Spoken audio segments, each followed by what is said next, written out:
अर्धा इंच बाहेर घ्यायचा मुंडा मागच्या भागासाठी, तिथून 1.25 इंच.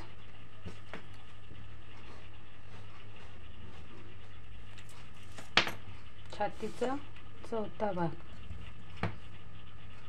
छाती आहे 36 इंच आणि कंबर आहे 28 इंच. छातीचा चौथा भाग 9 आणि 1.5 इंच मार्जिन.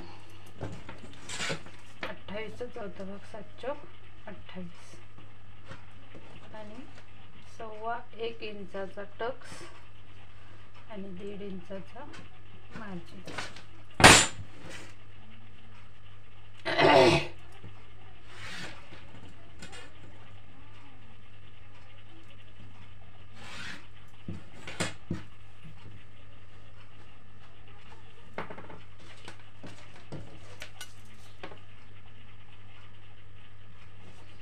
पंधराच्या अर्धा 7.5 प्लस अर्धा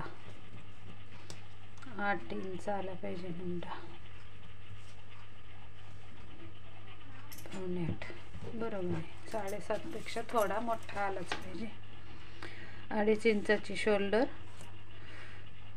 तर 1.25 इंच मार्जिन धरून 3.25 वर खूण करायची. पुढचा गळा 6.5 आणि मागचा गळा 8.5.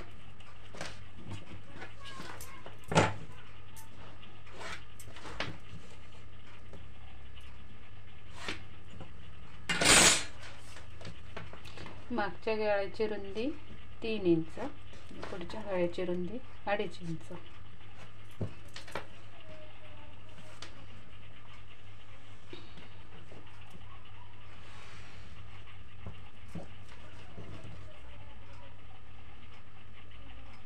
पाऊण इंचावर एक खूण करून घेतली.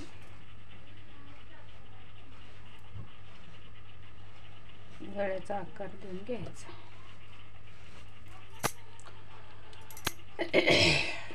आता आपल्याला मागच्या मुंड्यासाठी आपण 5.25 पेक्षा अर्धा इंच बाहेर घेतलं होतं, तिथून मुंडा टाकला. आता आपण पुढच्या भागाचा मुंडा टाकण्यासाठी आतल्या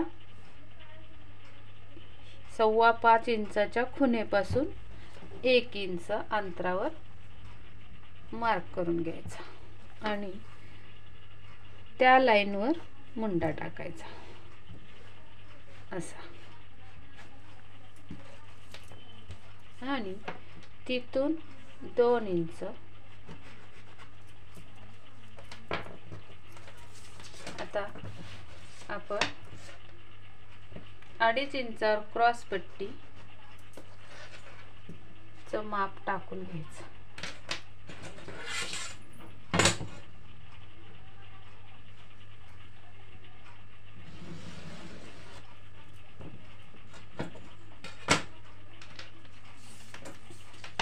आता इथं जेवढं अंतर आहे म्हणजे छातीचा चौथा भाग, याचे समान 3 भाग करायचे. तर 9 चे समान 3 भाग, 3 त्रिक 9 म्हणून 3 वर खूण केली आणि ही जी उरलेला आहे ती कटोरी आली आपली. आता इथं जेवढं अंतर आले क्रॉस पट्टीवर तेवढंच अंतर वर घेऊयात 5.5 आणि ही रेषा सरळ आखून घ्यायची. नंतर हा गोल राऊंड जिथून सुरुवात झाली तिथं एक खूण करून या आतल्या मुंड्यापासून 2 इंच अशी एक खूण करायची आणि ती जोडून घ्यायची. नंतर हा जो कोपरा आलाय तो कोपरा आपण गोलवा करून घ्यायचा असा.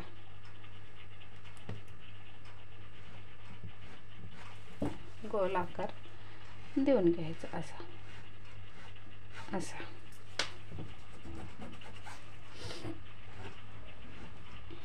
आणि कटोरी आपल्याला क्रॉस पट्टीवरून 1 इंच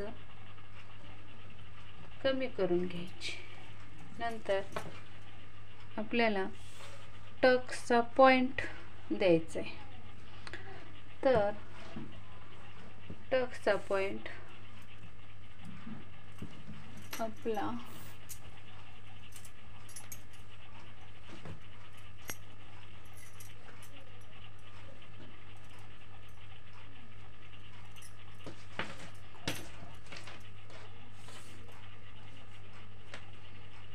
10 आहे. तर अर्धा इंच मार्जिन सोडून 10 वर खूण करून घ्यायची.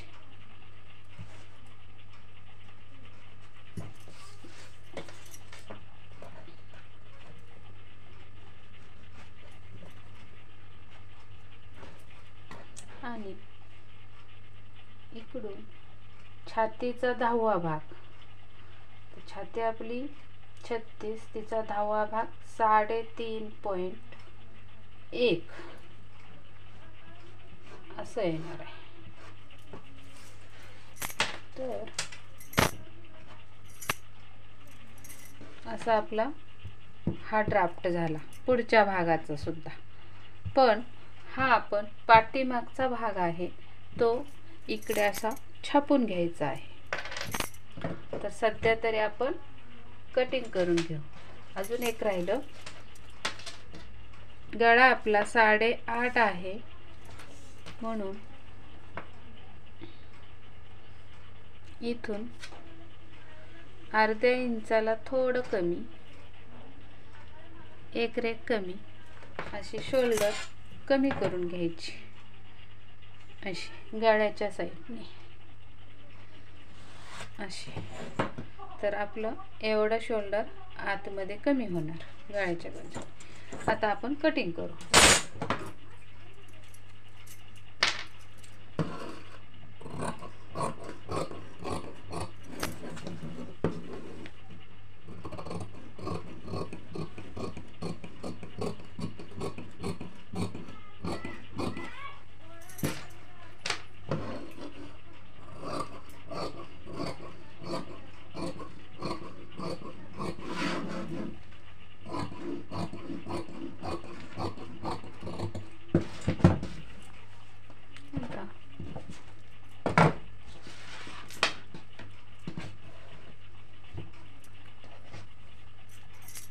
हेच मी इथे छापून घेणार आहे. असं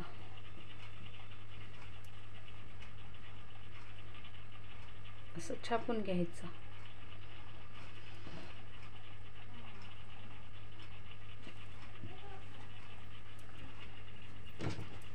फक्त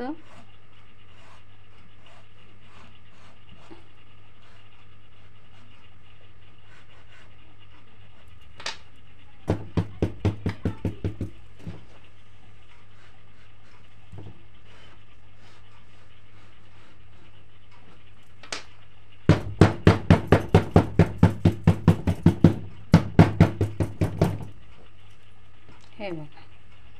तर तुम्हाला दिसत नसेल पण झूम करून दाखवते तुम्हाला. हे बघा, असा आकार उमटलेला आहे.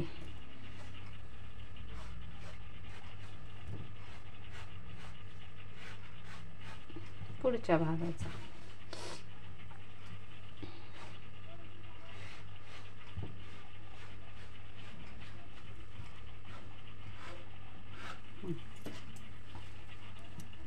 आपण बघूया.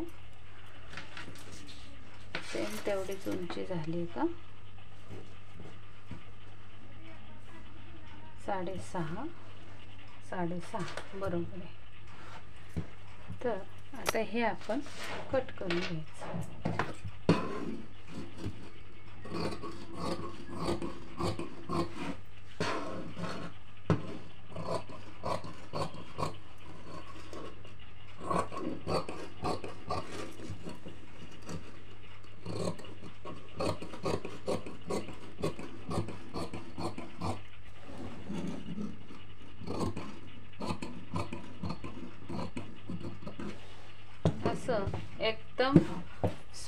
पद्धतीत मी तुम्हाला कटोरी ब्लाऊज कापडावर डायरेक्ट कसा कटिंग करायचा ते दाखवलं आहे. आता नाही कागद कटिंग करायचा ताप, नाही कागदावर मापे टाकायचा ताप. आता आपली राहिली कटोरी. कटोरीचं पण आपण करून घेऊ.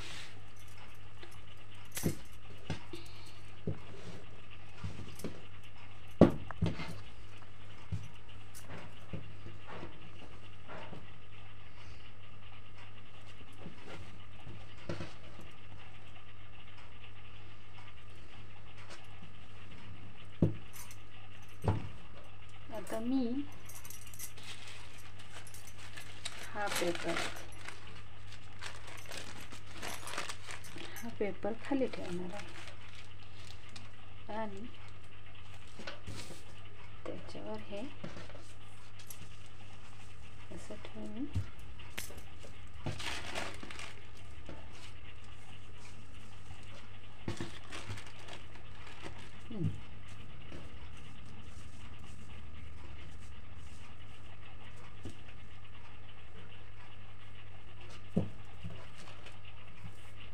सगळीकडे आपल्याला हवं तेवढं कापड उरतंय का बघून मगच लाईन ड्रॉ करायच्या. ह्या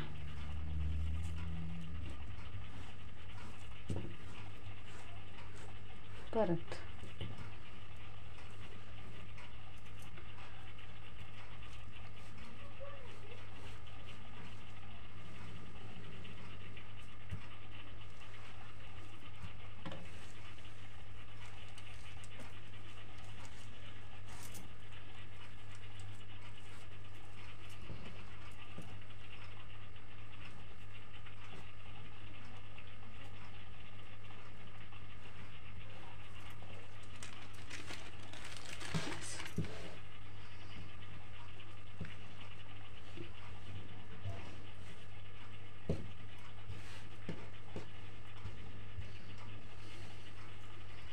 हे बघा असं उमटले.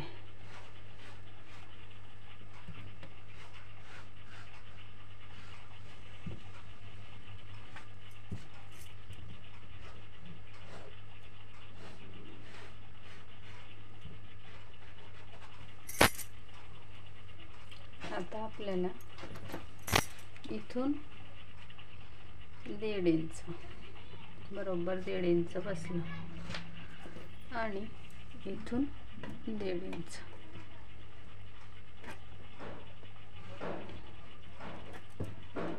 आणि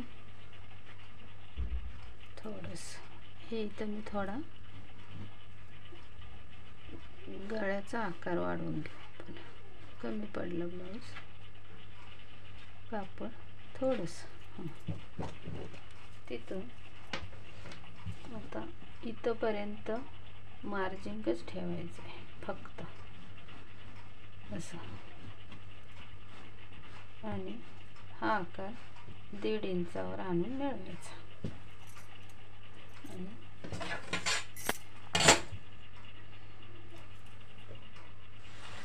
अशी आता याचा आपण मध्य काढून घ्यायचा.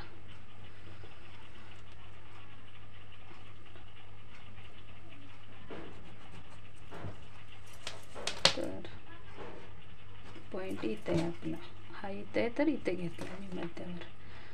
तर तिथून खाली 1.5 इंच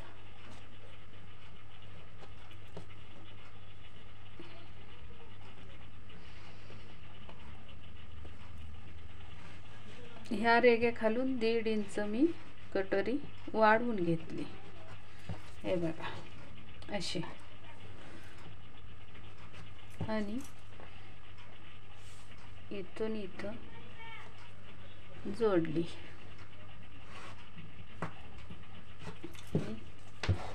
ही पण इकडून इथं जोडून घेतली अशी. आता आपल्याला इकडून 1.5 इंच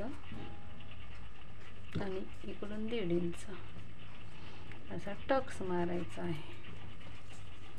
तर आपला 5.5ची कटोरी बरोबर उरते का बघूया. हे आपण शिलाई मार्जिन सोडून दिलं तर इथून इथं 3 इंच आणि इथून इथं 3.25 इंच, म्हणजे 5.25-6 इंच झालं. तर आपलं थोडंफार शिलाईमध्ये इकडं तिकडं होऊ शकतं.